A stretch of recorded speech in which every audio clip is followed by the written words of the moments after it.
আসসালামু আলাইকুম। আজকের বাংলা নিউজে আপনাকে জানাচ্ছি স্বাগত। এখন শুনবেন সংবাদ শিরোনাম। আমাদের সংবাদটি যদি ভালো লাগে লাইক কমেন্ট শেয়ার দিয়ে জানিয়ে দিন আপনার মতামত। ইসরায়েলি বাহিনীকে প্রতিহতের নির্দেশ লেবাননের প্রেসিডেন্টের। ইউক্রেন যুদ্ধ বন্ধে যুক্তরাষ্ট্র ও চীন একসাথে কাজ করবে ট্রাম্প। যুদ্ধবিরতি বজায় রাখতে রাজি হয়েছে পাকিস্তান, আফগানিস্তান, তুরস্ক। ট্রাম্পের পারমাণবিক অস্ত্র পরীক্ষা শুরুর নির্দেশে উত্তেজনা বাড়ল। গোলায় আমার এক মেয়ে মারা গেছে, অন্য মেয়ের চোখে আঘাত লেগেছে, ছেলেটিও পক্ষাঘাতগ্রস্ত।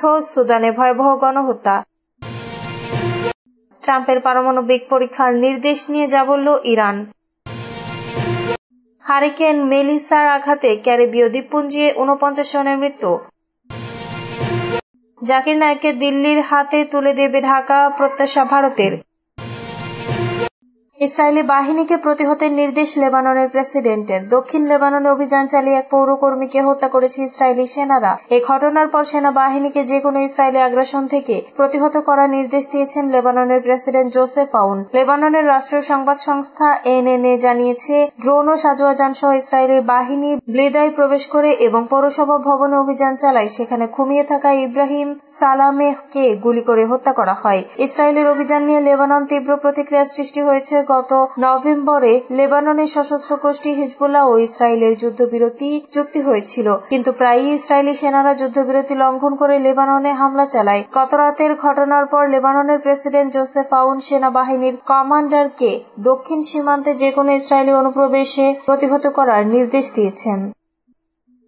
ইউক্রেন যুদ্ধ বন্ধে যুক্তরাষ্ট্র ও চীন একসাথে কাজ করবে ট্রাম্প। দক্ষিণ কোরিয়া বুসানে চীনের প্রেসিডেন্ট শি জিনপিং এর সাথে বৃহস্পতিবার ৩০ অক্টোবর বৈঠক করেছেন মার্কিন প্রেসিডেন্ট ডোনাল্ড ট্রাম্প। বৈঠক শেষে যুক্তরাষ্ট্রে ফিরে যাওয়ার সময় এয়ারফোর্স ওয়ানে সাংবাদিকদের সাথে আলাপকালে ট্রাম্প জানিয়েছেন, আলোচনায় তিনি ও শি জিনপিং ইউক্রেন ইস্যুতে একসাথে কাজ করতে সম্মত হয়েছেন। তিনি বলেছেন, ইউক্রেন প্রসঙ্গটি খুব জোরালোভাবে উঠে এসেছে। আমরা এই নিয়ে দীর্ঘ সময় আলোচনা করেছি এবং আমরা দুজনই একসাথে কাজ করব, দেখব কিছু করা যায় কিনা। ট্রাম্প আরো বলেন, সে আমাদের সাহায্য করবেন এবং আমরা ইউক্রেন বিষয়ে একসাথে কাজ করব। সূত্র এএফপি।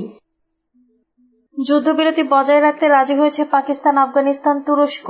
যুদ্ধবিরতির চালিয়ে যেতে সম্মত হয়েছে পাকিস্তান ও আফগানিস্তান তুরস্কে। গত ৫ দিনের বৈঠকের পর অবশেষে দক্ষিণ এশিয়ার দুই প্রতিবেশী রাষ্ট্র একমত হয়েছে। বৃহস্পতিবার ৩০ অক্টোবর এক বিবৃতিতে এই তথ্য জানিয়েছে তুরস্কের পররাষ্ট্র মন্ত্রণালয়। বিবৃতিতে বলা হয়েছে, পাকিস্তান ও আফগানিস্তান উভয় যুদ্ধবিরতি ধারাবাহিকতা অব্যাহত রাখতে সম্মত হয়েছে। যুদ্ধবিরতি সংক্রান্ত বিভিন্ন শর্ত নিয়ে আগামী ৬ নভেম্বর ইস্তানবুলে দুই দেশের প্রতিনিধিরা বৈঠক করবেন। সেই বৈঠকের আগ পর্যন্ত যাতে কোনো সংঘাত না হয় সে ব্যাপারে পাকিস্তান ও আফগানিস্তানের সরকার সজাগ থাকবে বলেও সিদ্ধান্ত নিয়েছেন দুই দেশের সরকারি প্রতিনিধিরা। পাকিস্তানের সঙ্গে আফগানিস্তান ২৬০০ কিলোমিটার দীর্ঘ সীমান্ত রয়েছে, যা ডুরান্ডো লাইন নামে পরিচিত।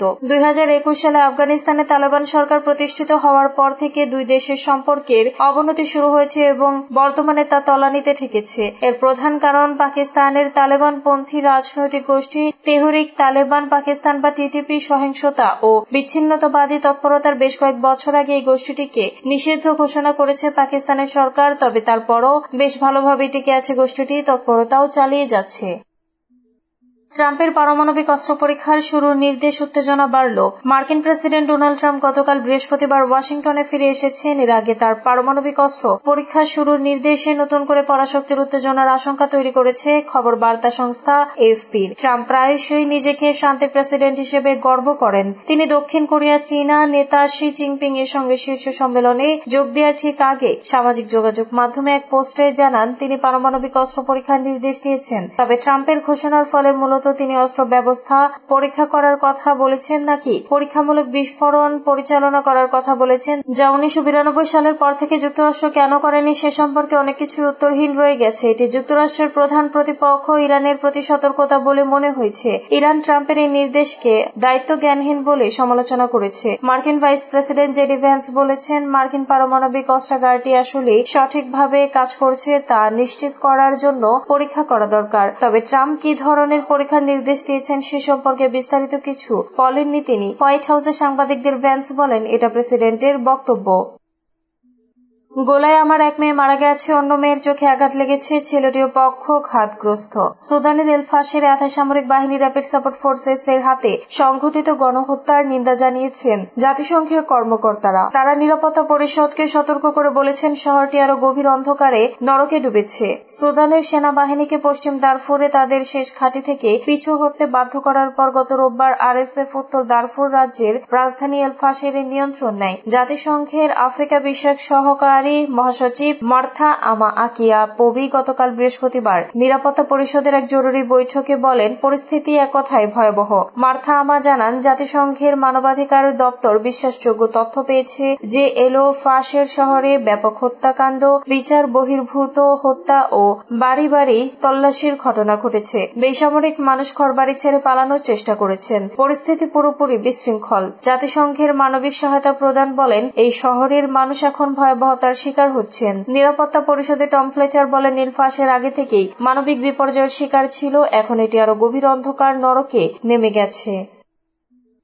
ট্রাম্পের পারমাণবিক পরীক্ষার নির্দেশ নিয়ে যা বলল ইরান। মার্কিন প্রতিরক্ষা দপ্তরকে পারমাণবিক অস্ত্র পরীক্ষা পুনরায় শুরু করার নির্দেশ দিয়েছেন দেশটির প্রেসিডেন্ট ডোনাল্ড ট্রাম্প। রাশিয়া ও চীনের মতো প্রতিদ্বন্দ্বী দেশগুলোর সঙ্গে সমান তালে চলতেই এমন সিদ্ধান্ত বলে দাবি তার। এই নিয়ে তীব্র প্রতিক্রিয়া জানিয়েছে ইরান। ট্রাম্পের এমন পদক্ষেপের তীব্র সমালোচনা করেছেন ইরানের পররাষ্ট্রমন্ত্রী আব্বাস আরাকচি। তিনি বলেন, যুক্তরাষ্ট্র এমন এক সময়ে এটি করেছে যখন তারা তেহরানের শান্তিপূর্ণ পারমাণবিক কর্মসূচিকে দানবীয় হিসেবে আখ্যায়িত করে আসছে। সামাজিক যোগাযোগ মাধ্যমে এক্সে আরাকচি আরো বলেন, নিজেদের প্রতিরক্ষা বিভাগকে যুদ্ধ বিভাগ নামকরণ করে এই পারমাণবিক অস্ত্রধারী মাস্তান পারমাণবিক অস্ত্রের পরীক্ষা পুনরায় শুরু করেছে। তিনি আরো যোগ করেন, এই একই মাস্তান ইরানের শান্তিপূর্ণ পারমাণবিক কর্মসূচিকে দানবীয় বলে আসছে এবং আন্তর্জাতিক আইন লঙ্ঘন করে আমাদের সুরক্ষিত পারমাণবিক স্থাপনায় আরো হামলার হুমকি দিচ্ছে। আরাকচি স্পষ্টভাবে বলেন, ভুল করবেন না, যুক্তরাষ্ট্রই বিশ্বের সবচেয়ে বিপজ্জনক অস্ত্র বিস্তারকারী। যুক্তরাষ্ট্রের জবাবদিহিতার আওতায় আনতে বিশ্বকে অবশ্যই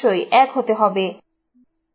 হারিকেন মেলিসার আঘাতে ক্যারিবীয় দ্বীপপুঞ্জে 49 জনের মৃত্যু। ক্যারিবীয় অঞ্চলে তাণ্ডব চালিয়ে ভয়ঙ্কর হারিকেন মেলিসা অন্তত 49 জনের প্রাণ কেড়েছে। গতকাল বৃহস্পতিবার পর্যন্ত পাওয়া সরকারি তথ্য অনুযায়ী হারিকেন উত্তর আটলান্টিকে বারমুডার পাশ দিয়ে অতিক্রম করার সময় আরো শক্তি সঞ্চয় করে। হাইতিতে সরাসরি আঘাত না হানলেও হারিকেনের প্রভাবে টানা বৃষ্টিতে দেশটিতে সবচেয়ে বেশি ক্ষয়ক্ষতি হয়েছে। অন্তত 30 জন নিহত, 20 জন নিখোঁজ। হাইতির দক্ষিণাঞ্চলীয় পেতি গোফ শহর নদীর পানি লোকালয়ে ঢুকে মৃত্যু হয়েছে 10 শিশু সহ 23 জনের। বৃষ্টিতে ক্ষতিগ্রস্ত হয়েছে বহু রাস্তা, ঘরবাড়ি ও কৃষি জমি। জ্যামাইকাও ব্যাপক প্রাণহানি ঘটেছে। দেশটির তথ্যমন্ত্রী জানিয়েছেন, এ পর্যন্ত অন্তত 19 জন মারা গেছেন। উদ্ধার অভিযান এখনো চলছে। প্রবল ঝড়ে শত শত ভবনের ছাদ উড়ে গেছে। বিদ্যুৎ সংযোগ বিচ্ছিন্ন হয়েছে, ধ্বংসস্তূপে পরিণত হয়েছে অনেক এলাকা। পূর্বাভাস দাতাদের হিসাব অনুযায়ী হারিকেন মেলিসার প্রভাবে পশ্চিম ক্যারিবীয় অঞ্চলে 4,800 থেকে 5,200 কোটি ডলারের ক্ষতি হয়েছে।